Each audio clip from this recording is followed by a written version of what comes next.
एक समय की बात है। एक बड़े से गांव के बाहर एक बौद्ध भिक्षु अपनी कुटिया बनाकर रहा करते थे। बौद्ध भिक्षु बहुत ही बड़े ध्यानी और बुद्धिमान व्यक्ति थे।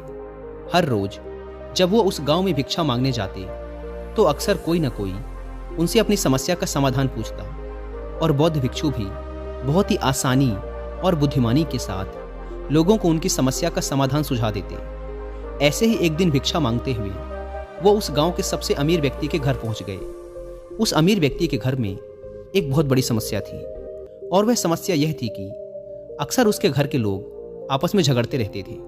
घर में शांति और आपसी भाईचारे की कमी थी। इस बात को लेकर वह अमीर व्यक्ति बहुत ही परेशान रहता था। अमीर व्यक्ति ने बौद्ध भिक्षु की बुद्धिमानी और समस्याओं को सुलझाने की उनकी काबिलियत के बारे में सुन रखा था। तो जैसे ही उसने बौद्ध भिक्षु को अपने घर के दरवाजे पर खड़े देखा तो दौड़कर उनको अंदर बुलाया और अपने नौकर को भिक्षा के लिए कुछ भोजन लाने का आदेश दिया। नौकर रसोई से कुछ भोजन लेकर आया।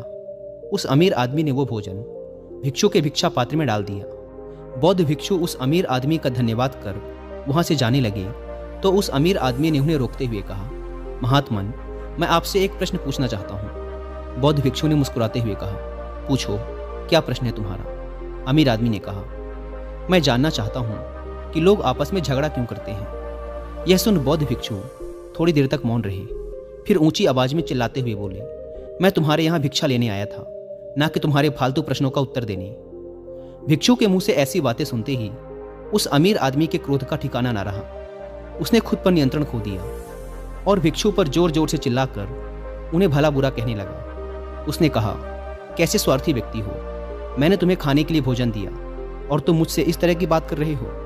उस अमीर व्यक्ति ने गुस्से में बौद्ध भिक्षु को बहुत से अपशब्द कहे, लेकिन बौद्ध भिक्षु बिना एक भी शब्द बोले शांति से उस अमीर व्यक्ति की सारी बातें सुनते रहे और वो उन पर चिल्लाता रहा।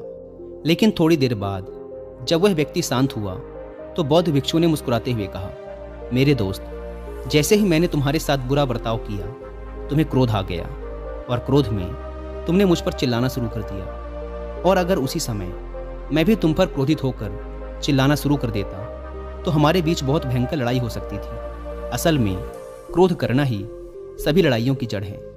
जब एक व्यक्ति क्रोधित हो और दूसरा व्यक्ति भी क्रोध में उसकी बातों का जवाब देना शुरू कर दे तो लड़ाई का बढ़ना निश्चित है। लेकिन अगर दूसरा व्यक्ति उस समय शांत रहे और कुछ समय के लिए मौन धारण कर ले, जब पहला व्यक्ति क्रोधित हो तो बड़े से बड़े झगड़े को भी सुलझाया और खत्म किया जा सकता है। साधारण शब्दों में कहें तो परिवार के सदस्यों का एक दूसरे के प्रति सहनशील होना ही घरेलू झगड़ों को खत्म करने का एकमात्र तरीका है। तो दोस्तों, इस कहानी की सीख यही है कि चाहे घर हो, दोस्तों के साथ या काम की जगह, हमें खुद को स्थिर और शांत रखना चाहिए।